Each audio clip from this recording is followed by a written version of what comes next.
Hello friends, please like, share and subscribe my channel.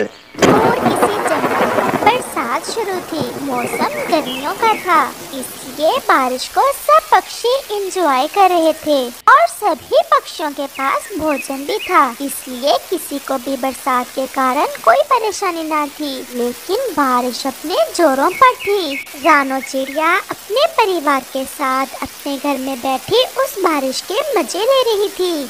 मामा, जब आप छोटे थे तो क्या उस समय भी ऐसे ही बारिश हुआ करती थी? बहुत ज्यादा कुकू, बहुत ज्यादा बारिश होती थी। तब तो एक दफा तो इतनी तेज बारिश हुई कि हमारा घर भी टूट गया था उस तेज बारिश में। फिर हुआ ये कि मेरे पापा बहुत बहादुर थे। वो ऐसी तेज बारिश में जंगल की दूसरी दिशा में गए और वहाँ एक पेड़ था पीपल का। हमारे पापा वहाँ से पीपल के पत्ते लेकर आए और फिर मेरे मम्मा पापा ने उन पीपल के पत्तों से खुद को तेज बारिश से सुरक्षित किया।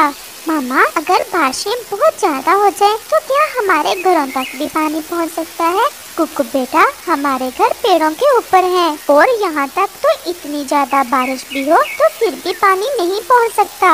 मामा, मैंने अपनी जिंदगी में पहली बार देखी है इतनी तेज बारिश।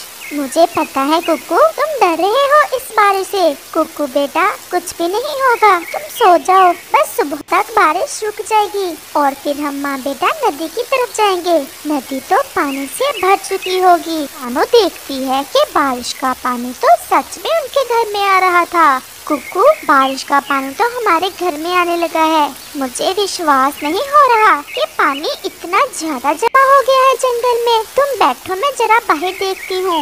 और फिर रानो अपने घर से बाहर देखती है। बारिश का पानी तो उनके घर तक पहुँच चुका था और वो देखती है कि सब पक्षी पेड़ों पर बैठे हुए हैं और उनके घर पूरी तरह पानी में डूब चुके हैं। सारी रात पेड़ पर बैठे रहते हैं और बारिश भी सारी रात ही होती रहती है। और फिर सब पक्षी सुबह होने का इंतजार कर रहे थे।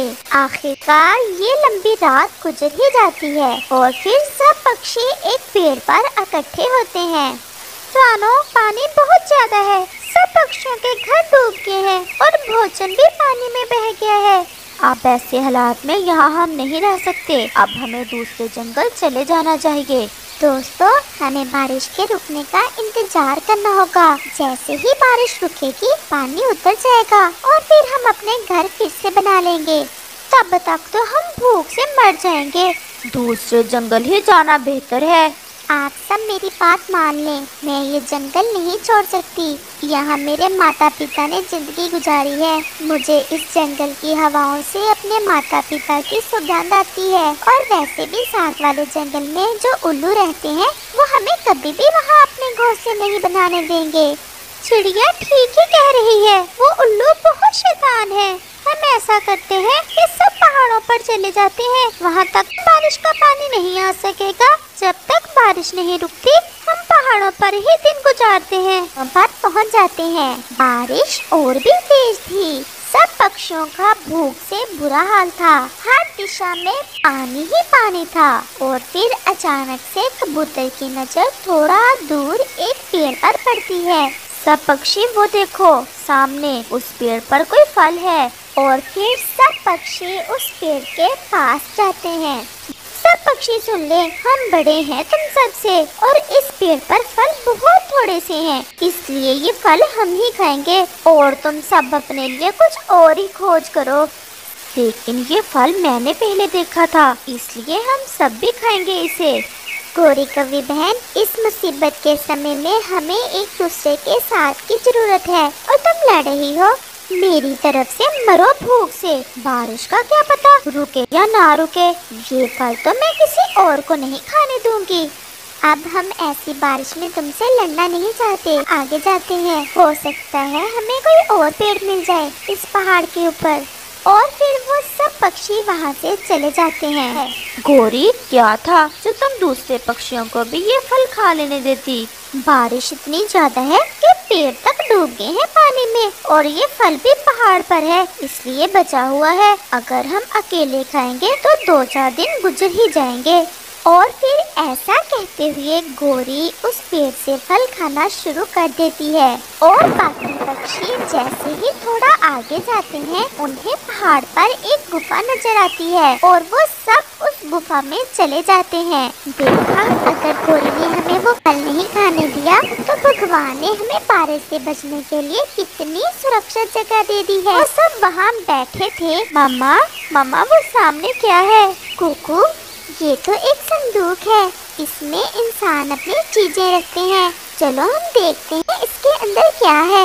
और फिर रानो चिड़िया जैसे ही संदूक को खोलती है, भोजन, इस संदूक में ढेर सारा भोजन है। और ये तो मुझे ऐसा लग रहा है जैसे किसी इंसान का रखा हुआ भोजन है। तोते और कबूतर जो भी है, लेकिन ये भगवान ने हमारी मदद की है क्योंकि हमने गोरी की तरह लालच नहीं किया। और फिर वो सब पक्षी भोजन खा लेते हैं। वो सब ऐसे बातें कर रहे थे कि कालू कौवा भी उनके पीछे आ जाता है। कालू भैया क्या हुआ और गोरी कहाँ है? रानो, गोरी मर गई, गोरी मर गई रानो। क्या कालू, ये तुम क्या कह रहे हो? आप सब जैसे ही आए तो गोरी ने उस पेड़ से वो फल खा लिया। वो फल तो इतना ज्यादा जहरीला था कि खाते ही गोरी के पेट में दर्द होने लगा और वो उसी समय मर गई। कालू, क्या तुमने तो नहीं खाया वो फल? नहीं, मैंने तो अभी खाया ही नहीं था। ऐसा भी तो हो सकता है कि गोरी को शक हो कि कहीं वो फल जहरीला ना हो, इसलिए गोरी ने हमें वो फल नहीं खाने दिया। लेकिन कालू खामोश रहता है और फिर वो सब कालू को भोजन देते हैं और फिर वो सब पाशों के दिन उसी गुफा में गुजारते हैं। कौवा शायद इंसानों की दुनिया में ज्यादा रहता है, इसीलिए कौवे ने इंसानों से देख देख कर थोड़ा बहुत साइंस भी सीख ली थी। यहीं तक नहीं बल्कि काले कौवे ने जंगल में अपनी तजर्बागाह भी बना रखी थी जिसमें वो तरह तरह के तजर्बे करता। लेकिन इस बार तो कौवा के बड़े ही मिशन में था।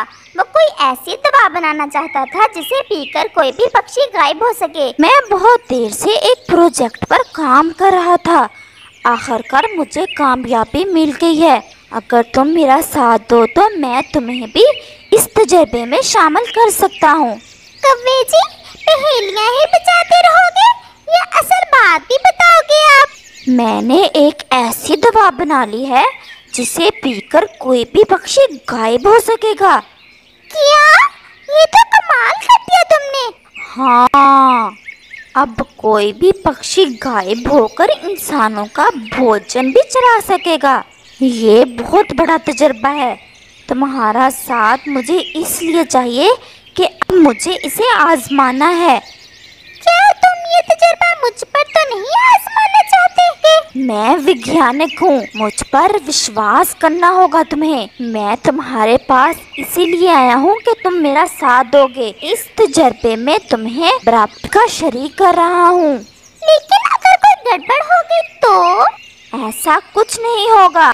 और कौवा तोते को वो दवा पीने का कहता है जिसे तोता डरते डरते पी लेता है।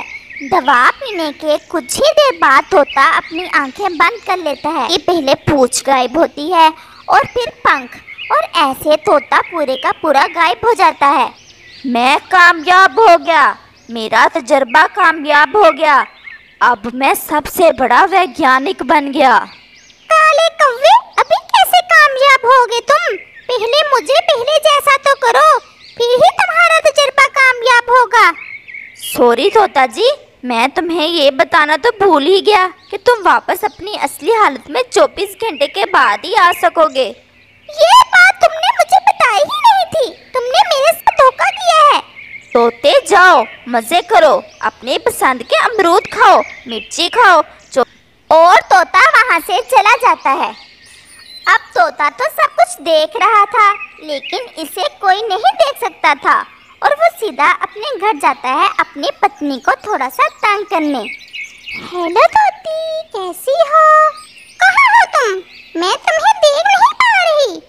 मैं यहाँ हूँ। और जैसे ही तोता तोती को छूता है, तोती डर जाती है। तुम मुझे क्यों डरा रहे हो? ये क्या हो रहा है? तुम मुझे नजर क्यों नहीं आ रहे? और तोता तोती को सारी बात बता देता है। तुमने काले कौवे की बात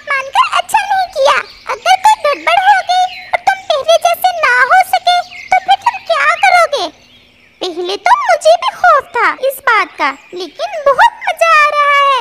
बस कल तक वो कौवा मुझे ठीक कर देगा। और ऐसे तोता अपनी तोती से बातें करता करता सो जाता है।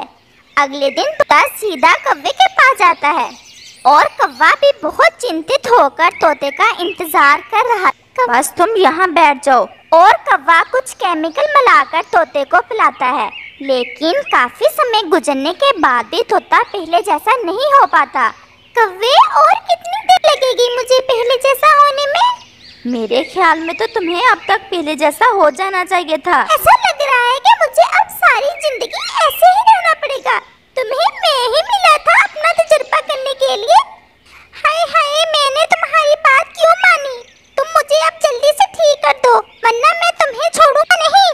और तोता कौवे को अपनी चोंच के साथ काटने लगता है। प्लीज ऐसा ना करो रानो बहन, प्लीज मुझे बचा लो। क्या हुआ है कौवे भैया, तुम इतने घबराए हुए क्यों हो?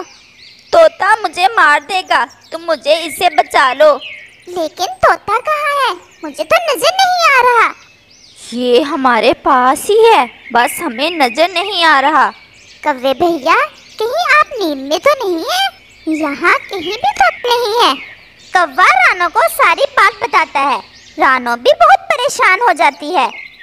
रानो प्लीज तुम ही तोते से कहो कि मुझे माफ कर दे, मैं जरूर इसको वापस लाने वाली दवा बना लूँगा। तोते भैया प्लीज आप कौवे को माफ कर दे। हमें कौवे को हौसला देना चाहिए। अगर कौवा तुम्हें गायब करने वाली दवा बना सकता है तो तुम्हें वापस लाने वाली भी जरूर बना लेगा। और तोते भैया, आप तो बहुत लकी हैं जो कौवे ने आप पर तजुर्बा किया। सोचे जब कौवा आपको वापस लाने वाली दवा बना लेगा तो कौवे के साथ साथ आप भी कितना मशहूर हो जाएंगे। और जितने दिन दवा नहीं बनती आपको एंजॉय करना चाहिए। आप तो हर जगह जा सकते हैं, जो दिल करे वही खा सकते हैं और बाकी पक्षियों के साथ शरारतें भी कर सकते हैं। हाँ, बस कोई खतरनाक शरारत ना करना। और तोते भैया, मशहूर होने के बाद कहीं हमें भूल ना जाना। तोता जब ये सारी बातें सोचता है तो बहुत खुश हो जाता है। ये सब तो मैंने सोचा ही नहीं, लेकिन कौवे को 2-4 दिन में मुझे वापस लाने वाली दवा बनाना पड़ेगी। हाँ हाँ, मैं बना लूँगा। रानो बहन, मैं गलती कर बैठा हूँ, बस आप प्रार्थना करें कि मैं कामयाब हो जाऊँ। वो तो मैं जरूर करूँगी। आप बस जल्दी से जाएं और आपने घबराना नहीं है, वरना ठीक काम भी गलत हो जाएंगे। और कौवा वहाँ से चला जाता है। उधर तोता गायब होकर बहुत मजे करता है। कभी अपने मनपसंद अमरूदों के बाग में जाता है और कभी किसी पक्षी के घोंसले से अपना मनपसंद दाना उठाकर खा लेता है। वाह, मुझे तो बड़ा मजा आ रहा है। रानो ने ठीक ही कहा था। कौवा बेचारा दिन और रात एक कर देता है और आखिरकार एक दवा तैयार करता है। उसे विश्वास होता है कि इस दवा को खाने के बाद तोता जरूर वापस आ जाएगा। वो दवा लेकर सीधा रानो चिड़िया के पास जाता है। आओ कौवे भाई, कोई दवा बनाई है आपने? हाँ रानो बहन, बनाई तो है, बस अब ये दवा अपना काम ठीक कर जाए। आप चिंतित ना हो, दवा जरूर काम करेगी। आपकी मेहनत जाया नहीं जाएगी। उधर से तोता भी आ जाता है। क्यों बे कौवे, बना ली दवा? हाँ हाँ, बना ली है। और कौवा दवाई तोते के मुंह में डालता है। दवाई खाने के कुछ देर बाद ही तोता दिखाई देने लगता है। वाह कौवे भाई, आप तो कामयाब हो गए। तोते भैया, आपको कौवे के साथ ये सब नहीं करना चाहिए था। जैसे हम किसी के अच्छे काम करने पर उसकी परिभाषा करते हैं, इसी तरह अगर कोई गलती हो जाए तो उसे माफ करना चाहिए, बल्कि उसका हौसला बढ़ाना चाहिए। और तोता भी कौवे से माफी मांगता है।